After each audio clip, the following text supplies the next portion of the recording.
Welcome students. In the last video we have discussed about the Himalayas, that is the Youngfold Mountains. In this video we will discuss about the other relief features of India. The first one be the northern plains. The northern plains, as you can see, they are stretching from the west to the east, and these northern plains, they are formed due to the three major river systems, that is the Indus.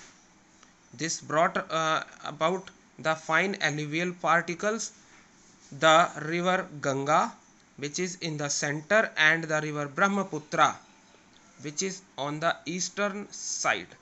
So these three major river systems, they are responsible for formation of this northern plain. This plain is formed of alluvial soil. All this area, this light colored area you can see, is formed of alluvial soil up to here.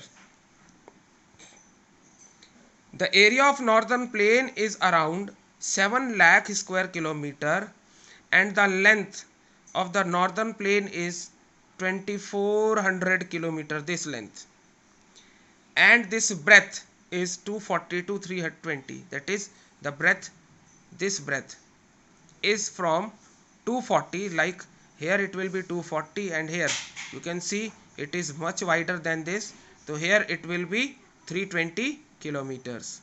So this width ranges from 240 to 320 kilometers.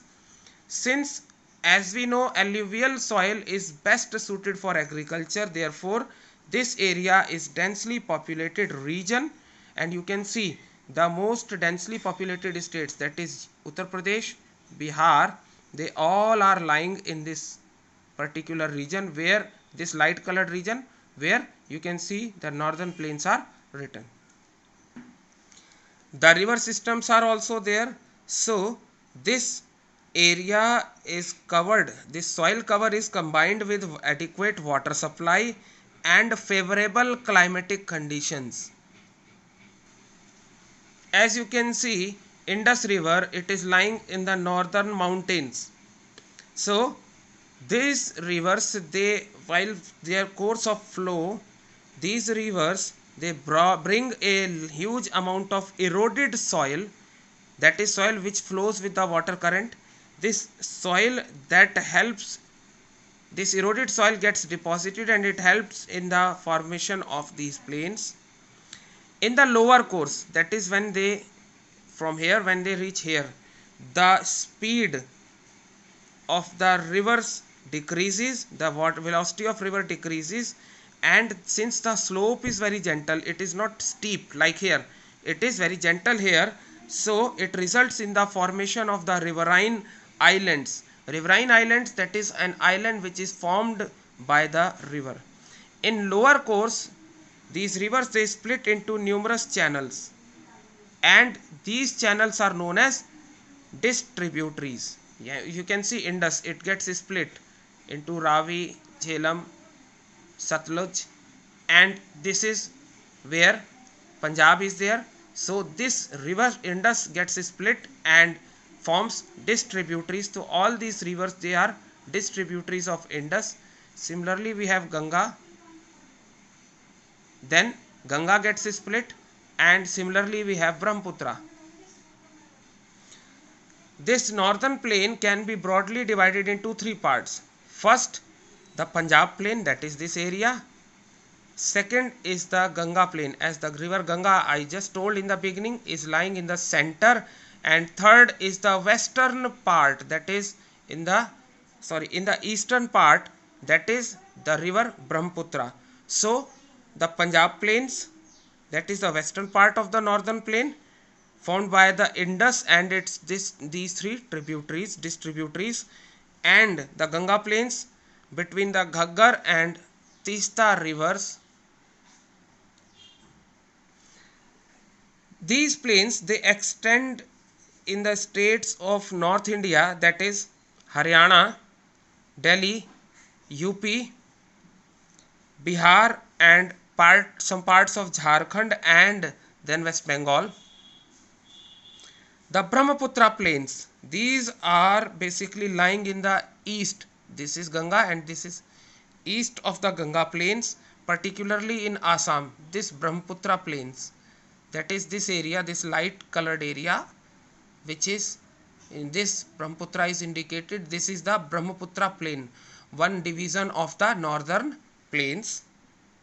The Brahmaputra plains, they are in the eastern part, and when you see the northern plains, they are not overall flat land. The vast plains, they have diverse relief feature. Here you can see it is plain, but here it is lying near the coastal areas, and here you can see it becomes hilly. So the plain is not flat land, and that's why these northern plains, they have vast and diverse relief features. At some places it is hilly, at some places it is flat land. These plains can again be divided into 4 regions according to the variation in the relief feature. First is Bhabar, that is the part which is lying at the foot of Shivalik. This is Shivalik range, and at the foot of Shivalik, that is this area. This is called Bhabar. It is a narrow 8 to 16 kilometer wide belt of pebbles. Why? Because the Shivalik is an Himalayan range. Shivalik range is mountainous range, and the rivers that flows through this, they bring about breaking of the rocks, and these rock particles, due to the course of flow, they become pebbles. So this belt contains pebbles, and it is 8 to 16 kilometers wide. Then we have Tarai, that is next to Bhabar. This area is Tarai, which is a wet and marshy area with wildlife and forests. Then we have Bhangar, the plain which is formed of old alluvium which rises above the level of flood plains. These particular areas, they get flooded. So this area which is just above the flood plains is called Bhangar. And then we have Khadar, that is the younger alluvium of the flood plains. Now old alluvium and young alluvium, there is a difference. The old alluvium consists of the conchars or the stone pebbles, small pebbles, whereas the young alluvium becomes more fine due to its course of flow. The pebbles, they get further broken and they become more powdered and more silty. Hence Khadar is more fertile as compared to Bhangar. That's why you can see this particular region is the more cultivable region. Now we will study about the peninsular plateau. It is also a tableland composed of old crystalline, igneous and metamorphic rocks. Igneous, that is the rocks that have cooled down and formed from the lava, molten lava, and metamorphic, which keep on changing their texture and chemical composition with the passage of time. This plateau was formed due to breaking and drifting of the Gondwana land that we have discussed already in the previous video. This plateau consists of 2 broad divisions, that is the Central Highlands and the Deccan Plateau. This Deccan Plateau and this Central Highland, this area. This light colored, light pinkish area is actually the peninsular plateau. Now we will study about the Central Highlands. They lie to the north of Narmada river. This is Narmada river, and they lie to the north of Narmada river, and they cover a major area of the Malwa plateau. See, this is Malwa plateau and this is Narmada river. So a major area of Malwa plateau is covered by the Central Highlands. The Vindhyas range is the boundary.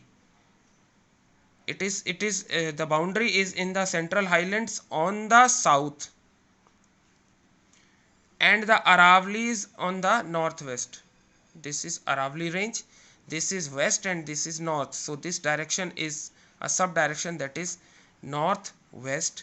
So this Aravali range is the boundary, and here it is the Vindhyas range.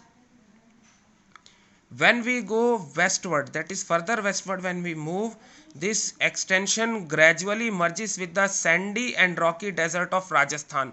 Here, this is Rajasthan, this particular area. When you see the map of India, this is Rajasthan. So it merges here with Rajasthan. Then the central highlands, they are wider in the west. You can see here it is wider, but they become narrower in the east. When we move to east, these central highlands, they become narrow. The eastward extension of this central highland or this plateau is known as Bundelkhand and the Baghelkhand. The Chota Nagpur plateau marks the further eastward. This particular area is Bundelkhand and then Baghelkhand, and this Chota Nagpur plateau is the further eastward extension, and this area is drained by the Damodar river. The river Damodar flows through this area, and this area is irrigated, or you can say drained, by the Damodar river.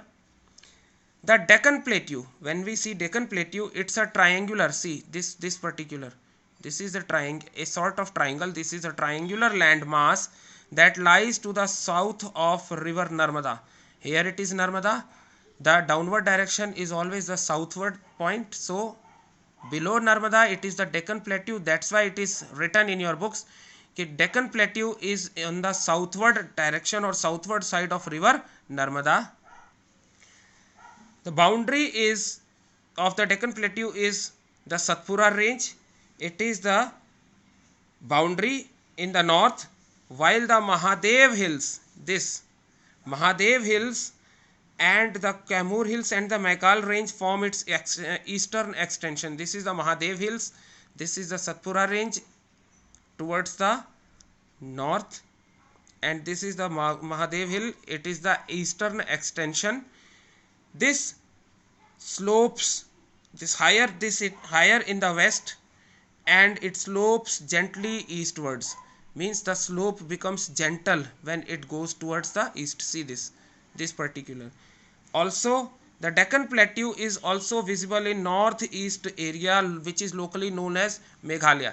This stretch, see particular, this area where Garo, Khasi and Jaintia hills are there, they are in Meghalaya. So locally this area is known as Meghalaya, and it is an extension of the Deccan Plateau, and it is separated by a fault from Chota Nagpur Plateau. See, this is Chota Nagpur Plateau, and this fault, it separates the Deccan Plateau from the Chota Nagpur Plateau, and three prominent hill ranges from west to east are the Garo. See, this is Garo, this is Khasi and Jaintia. This is west and this is east. So from west to east it is the Garo, the Khasi and the Jaintia hills. Also, this plateau is best known for the black soil area, which is known as the Deccan Trap from here. That is the areas covering Gujarat. So this area is best known for the black soil area, which is known as the Deccan Trap, and the Western Ghats, this, and the Eastern Ghats. As the name itself suggests, this is the western edge of the Deccan Plateau, and this Eastern Ghat is the eastern edge of the Deccan Plateau. So in the peninsular plateau we have seen the central highlands and the Deccan Plateau. Now we will study about the coastal plains. The coastal plains is a narrow coastal strip. This is the coastal area. These are the coastal plains. It is a peninsular a part of peninsular plateau that runs along the Arabian Sea and stretches till the Bay of Bengal. The Arabian Sea on the west and the Bay of Bengal on the eastern side. It has three sections. That is, first one is called, northern part is called the Konkan. That is from Mumbai, here it is Mumbai, till Goa there. The central stretch is called the Kannad Plain. Up to this central stretch is called the Kannad Plain, and the southern stretch is called the Malabar Coast. This the Konkan, the Kannad plain and the Malabar coast.